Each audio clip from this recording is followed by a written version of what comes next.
Meus queridos e minhas queridas, a gente tratou anteriormente dos efeitos do protesto para tentar mostrar a utilidade, o porquê que o protesto é relevante e tal.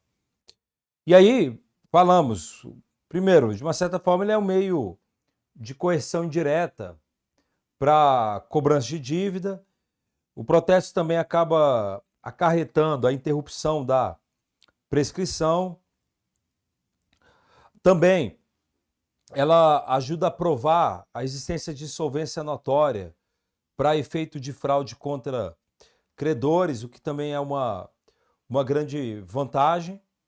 Mas há também outros efeitos. Por exemplo, o protesto ele também tem efeitos cambiais aplicáveis para títulos de crédito específicos. Não vou detalhar aqui, porque isso cabe muito melhor numa aula de títulos de crédito especificamente, senão a gente pode descarrilar, sair dos trilhos e fugir da abordagem. Mas um exemplo é o seguinte: se você faz o protesto do título no prazo previsto na legislação cambial para nota promissória, cheque, letra de câmbio e outros títulos de crédito, o protesto é essencial para manter o direito contra os coobrigados cambiais. Como assim? Os endossantes, se o título circulou muito, os avalistas e etc. Então, de uma certa forma, quem está com título de crédito tem um dever legal de protestar no prazo previsto na legislação cambial. Se ele não faz o protesto, ou seja, ele não faz a cobrança no prazo previsto, ele perde os direitos contra os coobrigados cambiais. Não vou detalhar isso, mas de qualquer forma, eu trago isso à tona porque quando você vai falando dos títulos de crédito, o protesto já começa a ter uma relevância muito grande. Agora, além disso, o protesto também tem uma outra utilidade. O protesto pode ter uma utilidade para a constituição do devedor em mora, nos casos de mora ex personae. Nos casos de mora ex personae.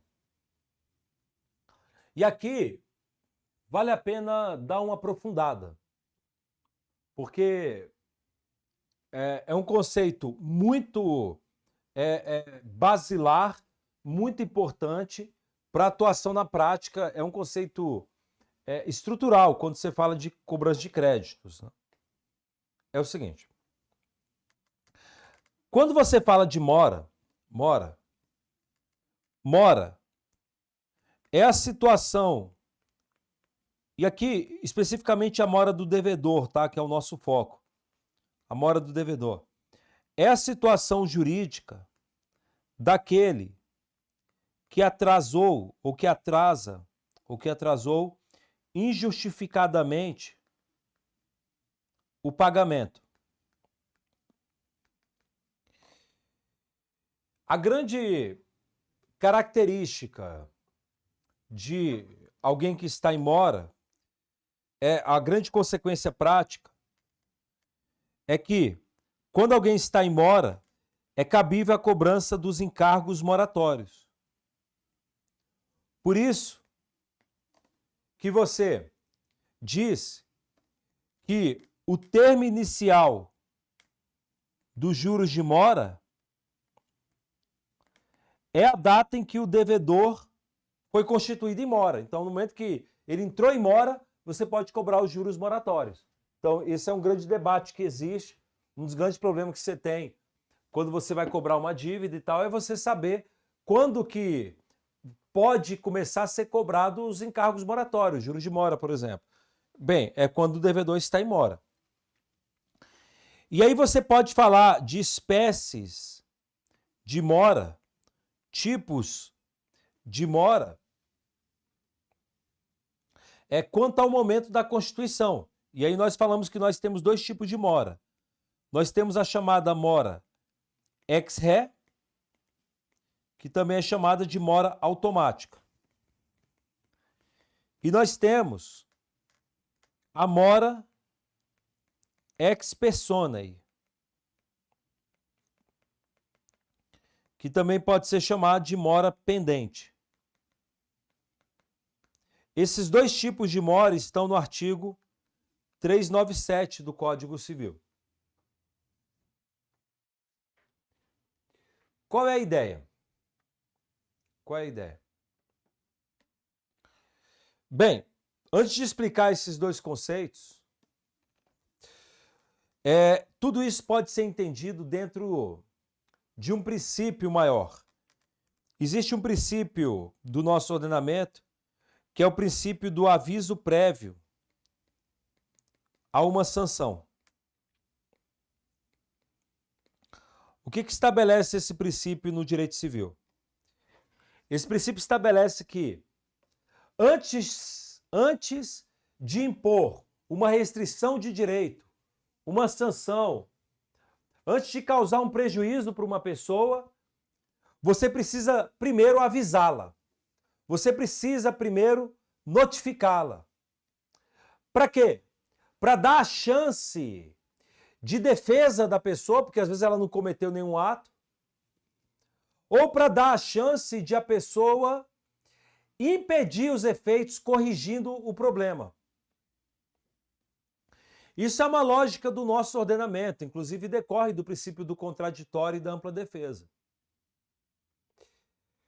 Então veja, quando você vai negativar o nome de uma pessoa no Serasa, o que o artigo 43 do CDC estabelece?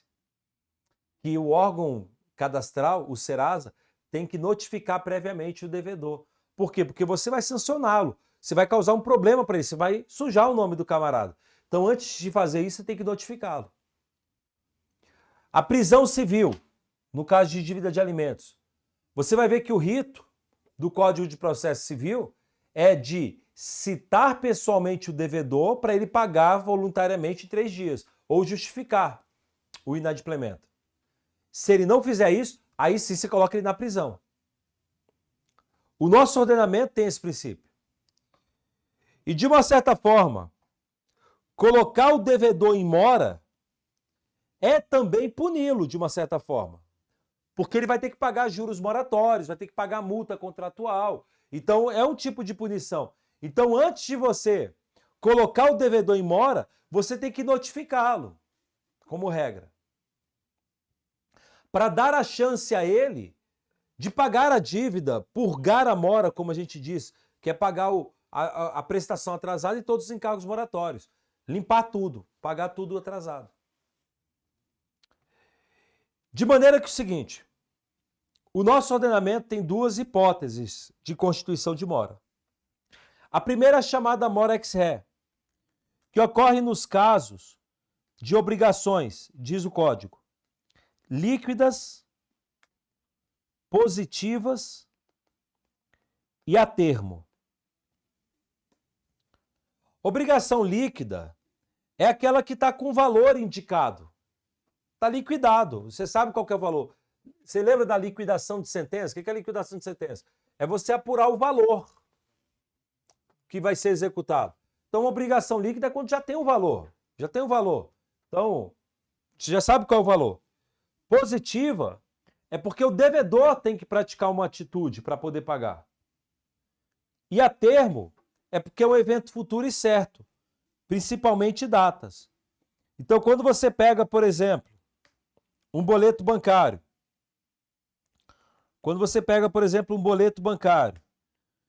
lá, para você pagar R$600 na data de 31 de dezembro do próximo ano, por exemplo.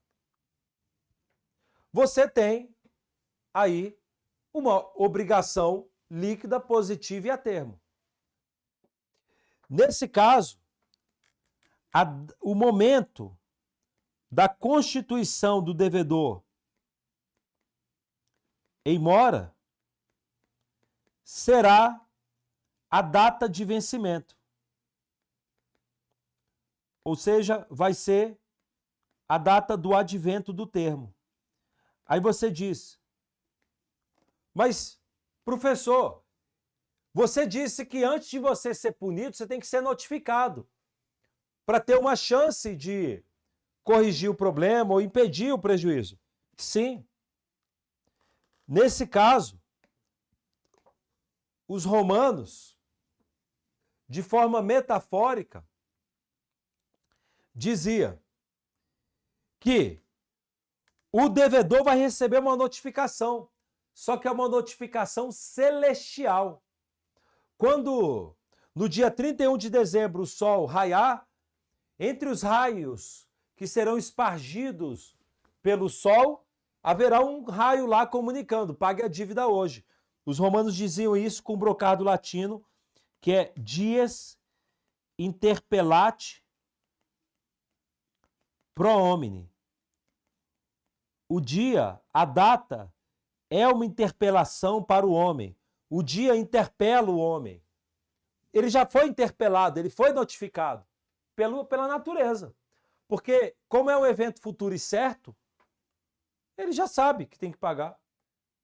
E a natureza o notifica, essa é a ideia. Então, se você for pagar a dívida no dia 2 de janeiro, você já vai pagar atrasado, porque venceu no dia 31. Já vai ter que pagar juros, etc. A mora é automática. Agora, nos demais casos, ou seja, nas hipóteses em que a obrigação não é líquida, não tem o valor da dívida, ou não é positiva, ou não é a termo, o devedor não sabe quando que vai pagar ou como vai pagar, ele não está tendo a chance de pagar. E por isso, o momento da constituição do devedor em mora é a data, ou desculpa, é o momento da notificação dele, ou da interpelação dele, que pode ser uma interpelação judicial ou extrajudicial. É no momento em que ele for notificado, falando, pague a dívida na data tal, até a data tal, pelo valor de tal. Essa interpelação ou essa notificação, interpelação ou notificação, ela pode ser judicial ou extrajudicial. Então ela pode ser, por exemplo, uma citação no processo judicial? Pode. Ela pode ser uma carta enviada de cobrança? Pode. Pode ser uma mensagem de WhatsApp? Pode, em tese. E pode ser um protesto? Sim, o protesto sem dúvida alguma. O protesto, sem dúvida alguma, é uma notificação. E, aliás, no momento em que você constituiu o devedor em mora, você passa a cobrar juros moratórios, não é isso? É exatamente sob essa ótica que você tem que interpretar o artigo 40 da Lei de Protestos. O artigo 40 da Lei de Protestos, que é um artigo um pouco mal redigido, ele basicamente vai dizer que se você não tem nenhum prazo diverso, a data do registro do protesto é o termo inicial dos juros de mora. Na verdade, esse artigo precisa ser interpretado em conjunto com tudo que a gente mencionou aqui. Porque se a dívida é um caso de mora ex ré, em princípio você poderia já ter cobrado os juros de mora antes disso, tá? Então, de uma certa forma, é um artigo mal redigido. É um artigo que eu diria que é atécnico. Mas, de qualquer forma, ele parte dessa lógica de que, quando você protesta, você acaba noticiando para o devedor que ele está em mora, né? Tudo bem? Então, o protesto, ele serve, então, para constituir more e ele pode, nesses casos de mora ex persona, inclusive, ser a data inicial dos juros moratórios. Ainda há outros efeitos importantes. Quando você fala de falência, na forma da lei de falência, Lei 11.101 de 2005, você tem uma particularidade. Antes de decretar a falência de uma empresa, de uma sociedade empresária, você concorda comigo? A falência é muito pesada. Decretar a falência é algo terrível. Você vai acabar com a empresa praticamente. E por ser tão drástico assim, antes de propor uma ação de falência, ou seja, antes de pedir a quebra, antes de pedir a decretação de falência, é necessário, é obrigatório que seja feito um protesto para fins falimentares. Em princípio, não é nenhum protesto comum, é um protesto em que você noticie expressamente que aquele protesto está sendo feito porque se a dívida não for paga, haverá o pedido de decretação de falência. A lei de falência, quando trata disso, inclusive fala que esse protesto para fins alimentares tem que ser feito no lugar onde está a principal atividade do estabelecimento da empresa e tal, e você tem lá os requisitos. E algo que é fundamental nesse protesto, que é essencial nesse protesto, é que você tenha a identificação da pessoa que recebeu o protesto, que recebeu a notificação, que é feita antes do protesto. Isso é essencial. Então, você necessariamente precisa fazer o protesto para fins falimentares e tem que ter identificação da pessoa. Isso, inclusive, está na súmula 361 do STJ. Tem que ter. Bem, o que acontece é o seguinte: o protesto para fins falimentares, ele tem a indicação expressa de que aquele protesto se destina ao pedido de falência. Mas a observação que eu coloco é que o STJ flexibiliza essa exigência de o protesto ser por fins falimentares e diz que, mesmo se você tiver um protesto comum, ou seja, um protesto que não foi para fins falimentares, se nesse protesto, se houver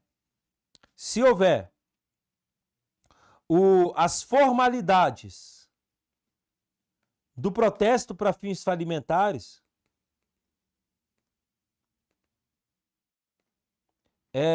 com exceção da expressa menção da falência, ou seja, é um protesto comum, ou seja, não tem menção de que o protesto é para fins alimentares.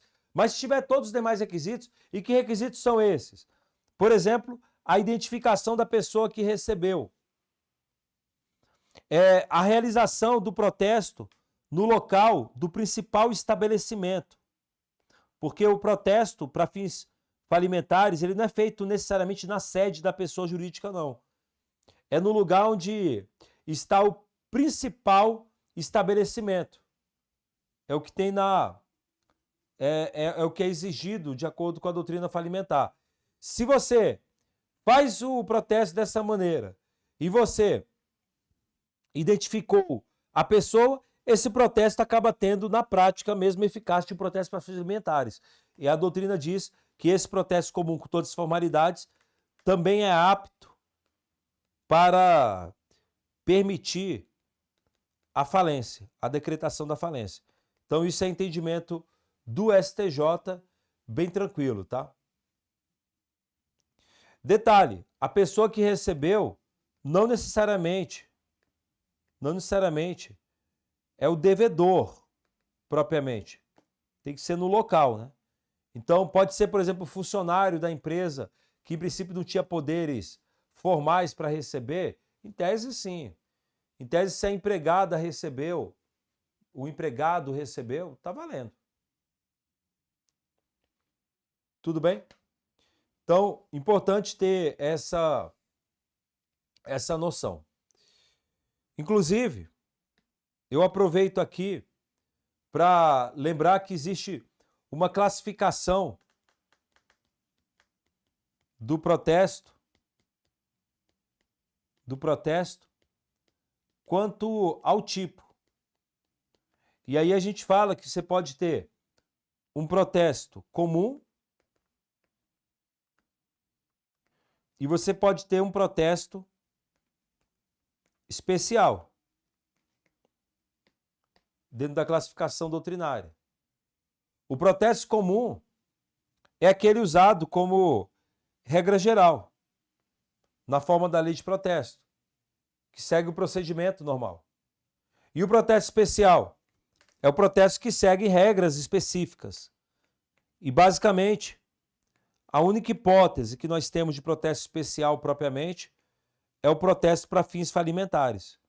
Mas que, como a gente já mencionou, é bem flexibilizado porque o STJ acaba admitindo que um protesto comum com os requisitos próprios de um protesto para fins falimentares, de uma certa forma, ele já é suficiente para efeito de comprovação do protesto. Tudo bem? Então, veja aí, meus amigos e minhas amigas, como é importante você estar atento para as aplicações práticas do protesto, né? Então, você tem aí várias utilidades práticas aí. E dentro da classificação também a gente aproveita para tratar disso. Meus queridos e minhas queridas, além de tudo isso, é importante você estar atento para o fato de que há uma digitalização dos serviços notariais como um todo. E aqui também eu vou mencionar a digitalização do tabelionato de protesto. A digitalização é um fenômeno que vai para todo mundo, mas, de uma certa forma, os tabelionatos de protesto têm algumas particularidades. E essa digitalização dos tabelionatos de protestos, basicamente, ela acaba sendo realizada por meio da Central Nacional de Protestos, que é conhecida como Semprote. A Central Nacional de Protestos, ela é mantida pelo Instituto dos Tabeliões de Protestos, que é o Instituto de Estudos de Protestos de Títulos do Brasil, IEPTB. E ele é uma entidade privada, é uma associação, e ele acaba mantendo essa Central Nacional. De uma certa forma, o artigo 41A da Lei de Protestos, da Lei 9492, ela deu suporte legal para essa Central Nacional. E dizendo que ela pode prestar serviço e tem que prestar vários serviços e precisa observar várias exigências legais e tal. Mas, de uma certa forma, esse dispositivo deu um suporte para essa central e um grande debate que tem, que é um debate terrível, propriamente, é saber se essa central pode cobrar, vamos dizer assim, tarifas adicionais para quem utilizar os serviços dela. Isso é uma das grandes brigas, porque, no final das contas, os cartórios não querem necessariamente gastar do próprio bolso e tal. Então, a ideia ele poderia cobrar ou não alguma tarifa adicional. Isso é uma briga terrível que existe e, em princípio, essa briga é legítima no sentido de que, querendo ou não, se é um serviço adicional, alguém tem que custear isso, ou seja, você tem que ter um custeio disso. E por isso você precisa conjugar com o artigo 42A da Lei de Notários e Registradores, que é a Lei 8935. O artigo 42A, ele de uma certa forma acaba dando suporte legal para a cobrança de tarifas adicionais pelos serviços que forem prestados de forma facultativa. E é isso que gera muita briga e, em princípio, você precisa esperar sempre uma regulamentação do CNJ ou da Corregedoria Local para tentar cobrar alguma coisa. Quando você fala das centrais nacionais, aí não é a Corregedoria Local que trata disso, é o Conselho Nacional de Justiça que trata disso. Mas seja como for, eu chamo a atenção para vocês que essa central nacional, no final das contas, ela pode sim ser dividida e, portanto, pode acabar havendo centrais estaduais também que atuam em conjunto com ela, não tem problema. E, de uma certa forma, essas centrais estaduais, elas atuam em conjunto com a Central Nacional, para quê? Para viabilizar a recepção eletrônica remota de títulos para protesto. Então, na prática, isso acontece. E também para prestar serviços eletrônicos. Então, se alguém vai pedir uma certidão, você tem a emissão da certidão de forma eletrônica. De forma eletrônica. E, além disso, também ela fornece consultas gratuitas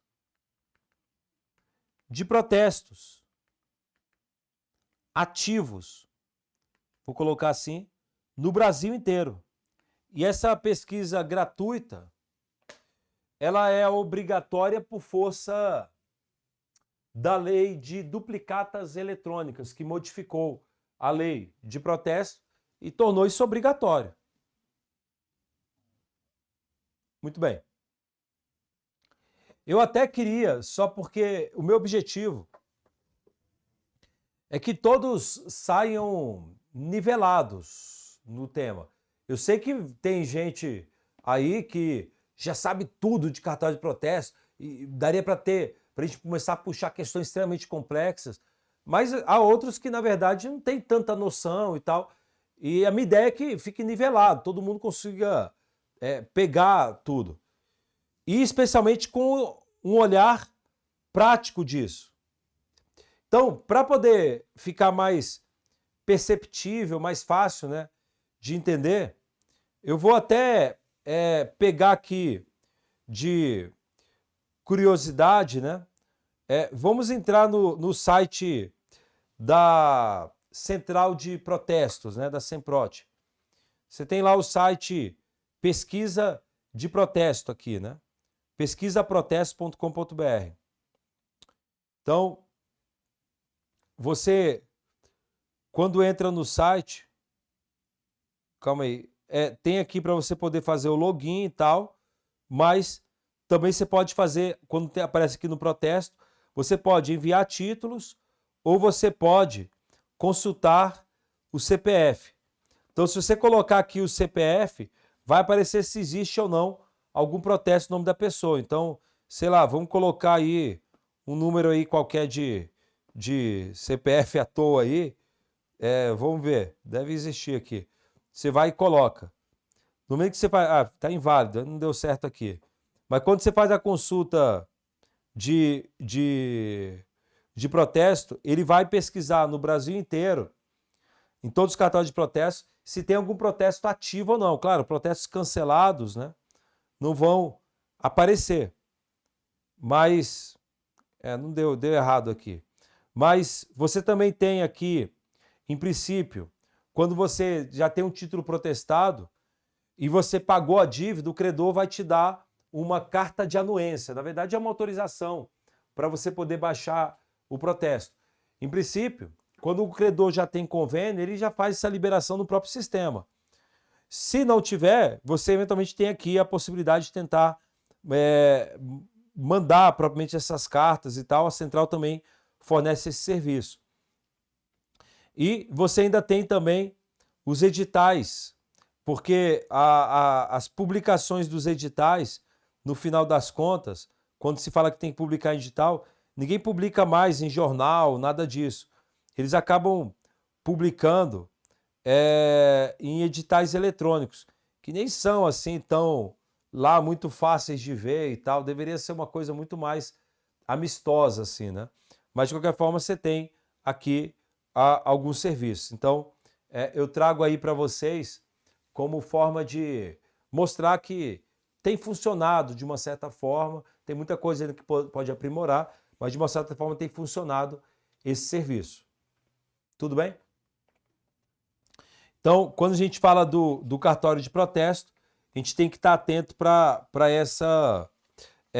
também essa atuação digital do serviço e essa tendência de os serviços serem, vamos dizer assim, prestados de forma totalmente eletrônica. Muito bem. Um outro ponto também que eu quero chamar a atenção logo hoje, assim, para a gente poder, vamos dizer assim, estar bem preparado para o próximo debate, é o cuidado que você tem que ter com responsabilidade civil e protestos. Bem, o tabelião de protesto, ele sofre. Quem vira tabelião de protesto vai acabar respondendo a ações judiciais mais cedo ou mais tarde. E o detalhe, em grande parte das vezes, ele não tem nenhum tipo de responsabilidade, mas vira réu. E isso dá muita dor de cabeça. Bem, primeiro ponto. Você precisa estar atento para o fato de que, se a dívida é indevida, por que ela é indevida? Porque ela é prescrita, porque ela já foi paga, porque a dívida não existe, e etc. Isso não é um problema do tabelião. Isso é um problema, isso é um risco do apresentante ou do credor. É dele. A gente até costuma dizer, é uma frase clássica, que o apresentante é o senhor do protesto. E ele, portanto, é que, de uma certa forma, assume a responsabilidade. Não é do tabelião, não é do tabelião de protesto a responsabilidade de verificar se a dívida está correta ou não, até se os cálculos estão corretos ou não. Em tese, isso não é responsabilidade do tabelião, isso foge à competência e à atribuição do tabelião de protesto. O tabelião de protesto, na verdade, o dever dele está relacionado apenas à análise formal do título. E quando você fala da análise formal do título, você está falando que o tabelião tem que observar se realmente é um título protestável ou não, e só é protestável títulos que são enquadrados como títulos executivos, diz a doutrina. E ver se os requisitos formais da lei estão presentes ou não. Então, título de uma nota promissória. A lei de nota promissória exige determinadas informações mínimas. Então, essa é a atribuição dele. O artigo 9º da Lei de Protestos trata disso.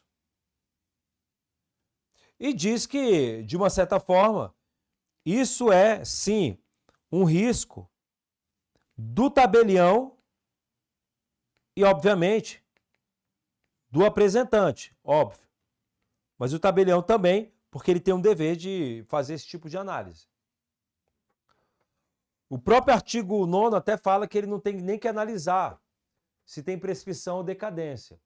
Há um precedente do STJ que dá a entender que esse dispositivo teria sido revogado nessa parte, mas não dá para levar muito em voga isso não, assim, mas de qualquer forma o tabelião, se pegar um título que venceu há muitos anos, é bom ele tomar cuidado. Em algumas hipóteses, ele tem que tomar cuidado. O próprio CNJ disciplina, por exemplo, cheques muito antigos, começa a exigir determinados requisitos para poder protestar, então ele tem que tomar cuidado, mas como regra geral, é a análise formal do título que ele tem que observar.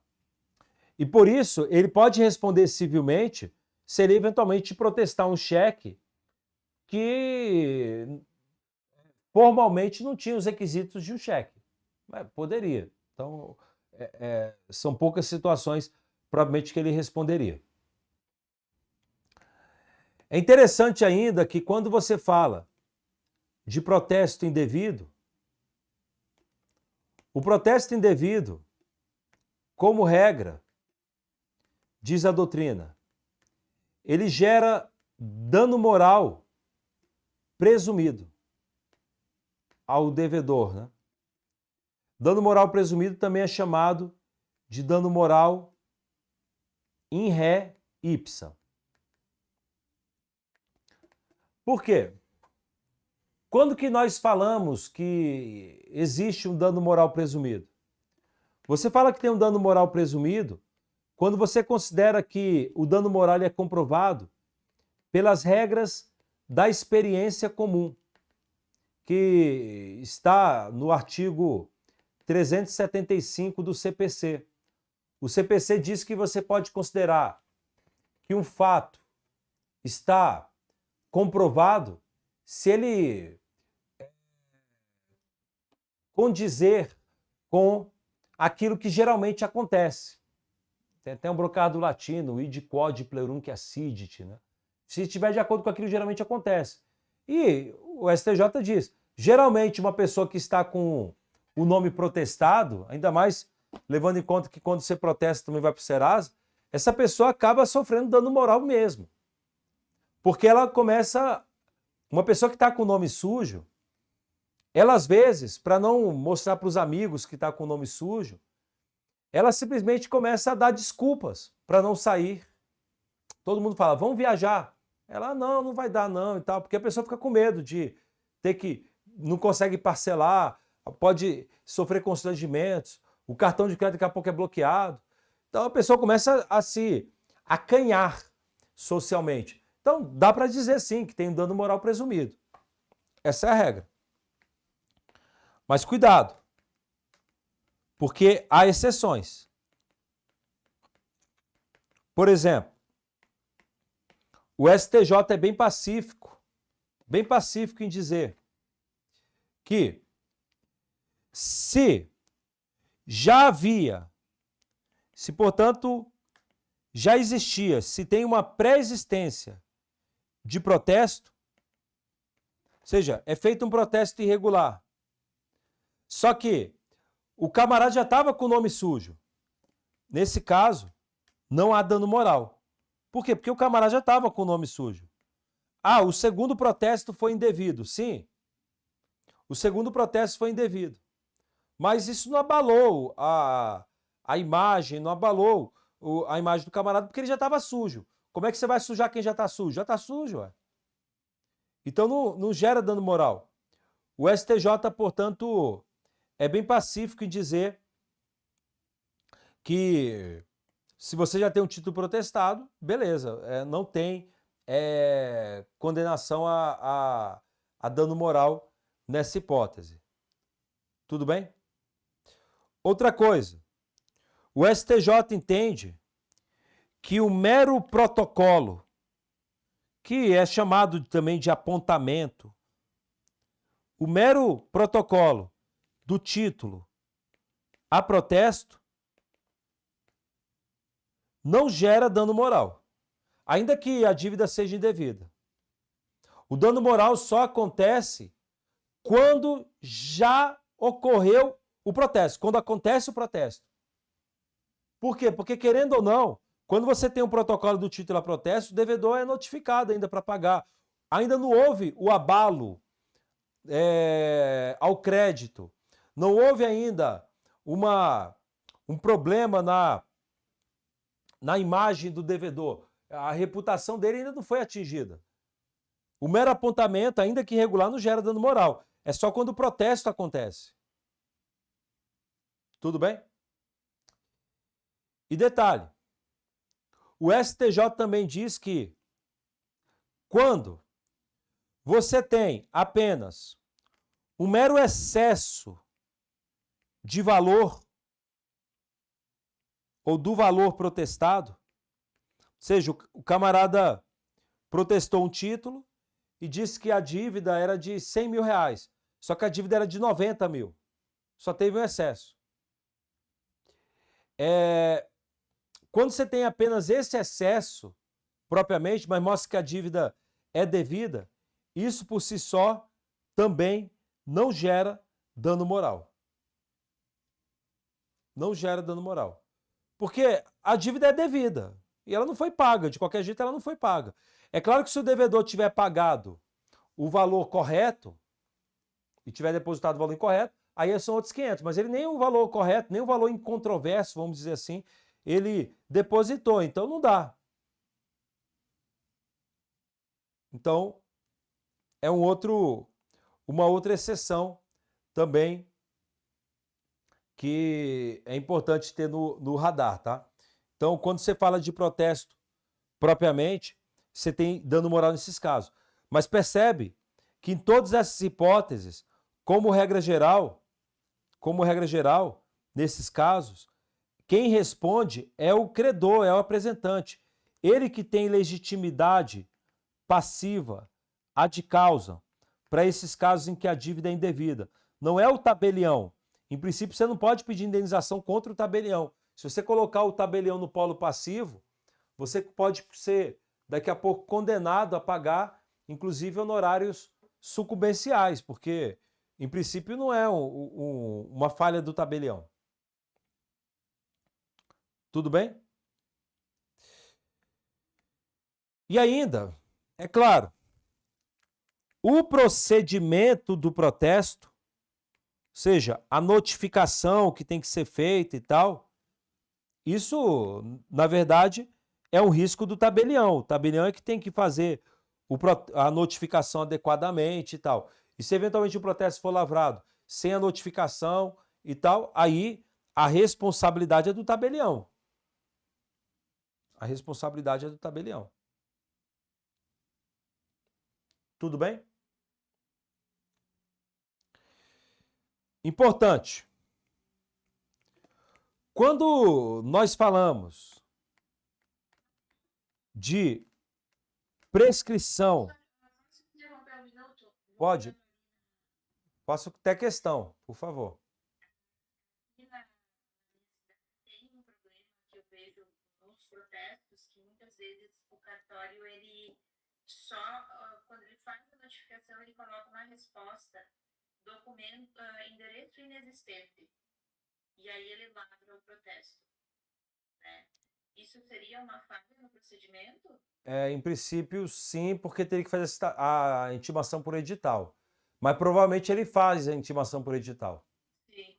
Então tá ok. Porque eu lembro de um caso que a empresa ficava na mesma rua do tabelionato que faz os protestos aqui, e por uma questão de número, né? Então, logo que eu cheguei aqui, eles me disseram, não, a praxe deles aqui, eles colocam tudo como não encontrado para jogar no edital e não precisar ir no endereço das empresas, enfim.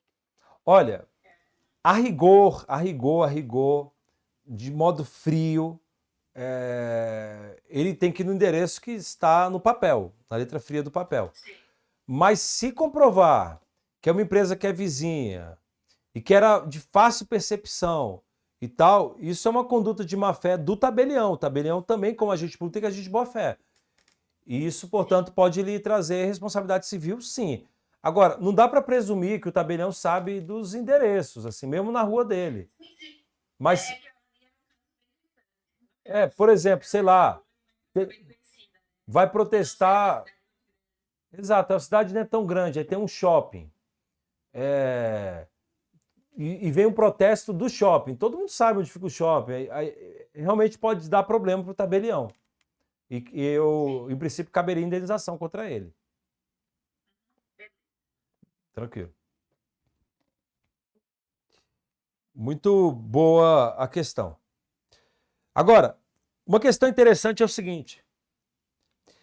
A análise de prescrição ou decadência. Decadência não se aplica na prática, tá? Porque direito de crédito, em geral, submete à prescrição. Então, é basicamente situações de prescrição. A prescrição tem ou não de ser analisada pelo tabelião de protesto. A rigor, ele não tem que analisar, por conta do artigo 9º da lei de protesto, que inclusive é textual. Ela é textual dizendo que o tabelião não tem que analisar. Mas você tem uma certa controvérsia nisso, por quê? Há um precedente do STJ, que eu vou colocar com interrogação aqui. Eu vou colocar assim. Que dá a entender que como a prescrição é uma matéria de ordem pública e tem que ser reconhecida de ofício, o tabelião teria o dever de analisar isso. O problema é que o caso concreto não era um caso de indenização contra tabelião, nada disso. Foi um caso, na verdade, que o STJ acabou mencionando isso, mas não era um caso diretamente contra o tabelião. E, portanto, é um precedente que, eu diria, é um precedente perigoso, tá? É o RESP, na verdade é agravo no RESP e tal, é 1.110.000, 110, na verdade não, é 1.100.000, 1.100.000, 1.100.768. Depois vale a pena dar uma olhada, eu até anotei esse RESP aí porque ele é importante. Então é um problema. E além disso, de uma certa forma, quando você tem casos de títulos muito antigos, é preciso que o tabelião tome cuidado com esses títulos muito antigos. Porque, eventualmente, você pode ter situações que podem ser enquadradas como situações de abuso de direito. De uma certa forma, quando se trata de cheque antigo, o CNJ, no provimento 30 de 2013, que depois foi incorporado ao Código de Normas Nacional do CNJ, o CNJ meio que estabelece algumas cautelas, alguns cuidados que o tabelião tem que ter quando você tem títulos, quando você tem cheques antigos.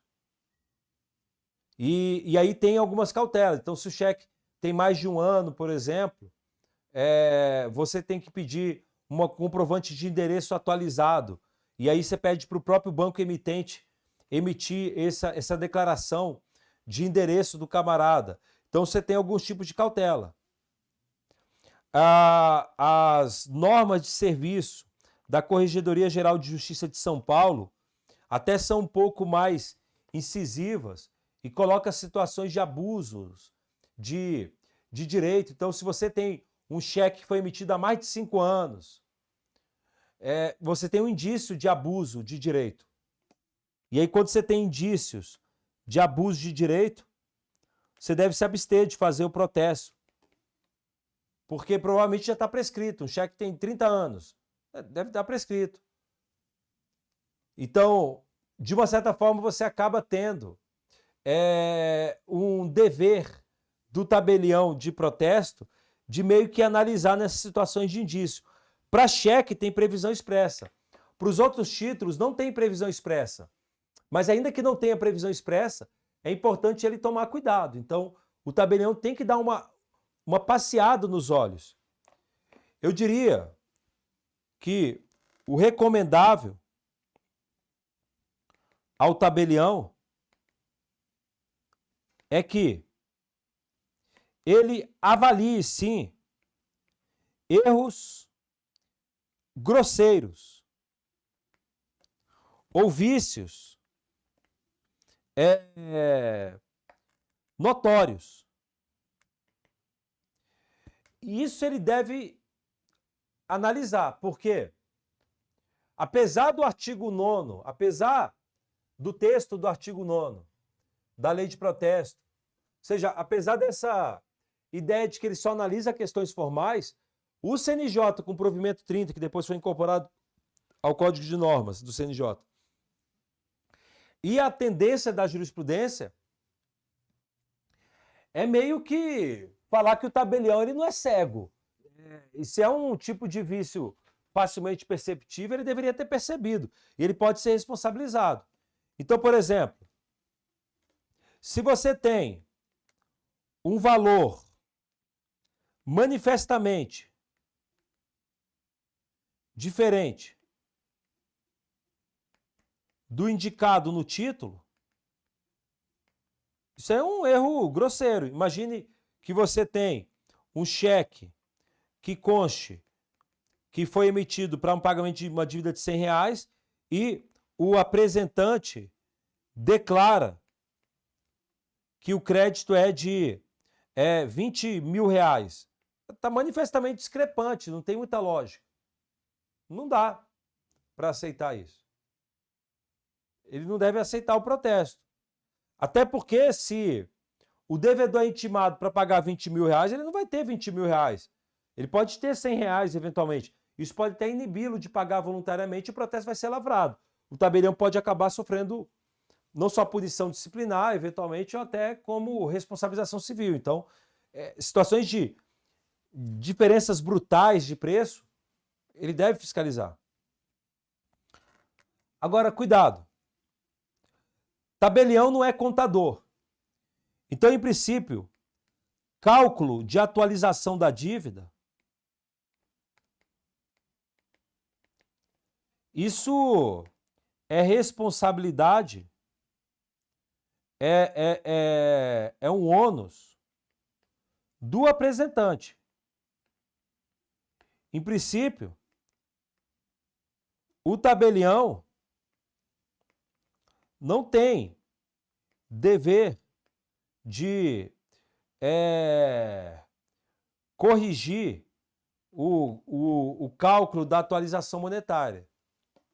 No máximo, e aqui eu vou colocar como dica, porque é uma tendência, no máximo o tabelião tem que ver apenas se os encargos são devidos ou não.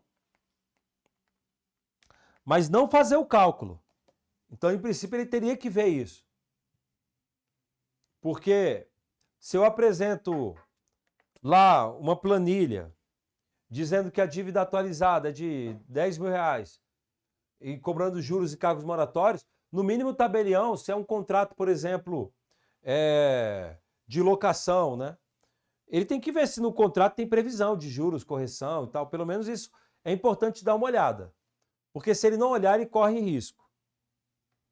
Na prática, grande parte dos cartórios não aceitam planilhas, salvo quando é crédito de bancos e tal, que eles acabam aceitando. Eles pegam o valor nominal do contrato e fazem o protesto com base no valor nominal, para não correr esse risco de ser responsabilizado por planilha. E ele fala o seguinte, o credor diz, mas eu quero cobrar os juros, a correção monetária. Aí muitos cartórios falam, cobra judicialmente, porque eu só vou protestar o valor nominal, porque eu não vou ficar conferindo o cálculo. Para mim, isso é um comportamento, pelo menos isso era feito no passado, tá? Não sei se mudou, hoje pode ter mudado, mas isso era feito no passado. Isso para mim está equivocado. Em princípio, o tabelião de protesto, ele tem que aceitar a planilha de atualização do credor e ele só tem que ver se aqueles encargos têm uma previsão legal ou não, ou uma previsão contratual ou não. Mas não precisa, ele não é contador para ficar fazendo cálculos. Tudo bem? Meus queridos e minhas queridas, acho que deu para aprofundar bastante aqui com essa visão que eu diria que é uma visão mais panorâmica do tabelionato de protesto, mostrando a importância do protesto e tal. Então, eu acho que com isso a gente pode encerrar aqui o nosso encontro.